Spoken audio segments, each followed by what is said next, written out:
के दीन को खिलाफत पर फूंक दें, जो शहादत को गले से लगा ले लेकिन अपने कातिल का नाम तक न ले। आज 15 रमज़ान मुबारक हज़रत इमाम हसन मुश्तबा रज़ियल्लाहु अन्हु का यौम विलादत है।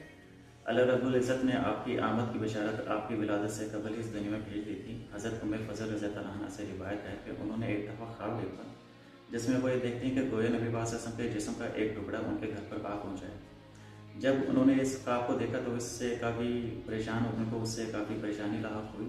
फिर वो नबी पाक सल्लल्लाहु अलैहि वसल्लम की जनाब में उनकी खिदमत में हाजिर अपना ख्वाब सुनाया, तो जिसे सुनकर के नबी पाक सल्लल्लाहु अलैहि वसल्लम ने उन्हें फरमाया कि तुमने वाकई बहुत अच्छा ख्वाब देखा है और अनकरीब फातिमा के यहाँ एक ऐसे बच्चे की पैदाइश होगी जिसको तुम अपने बेटे हसन के ज़रिए आने वाले दूध से इसकी परवरिश करोगी।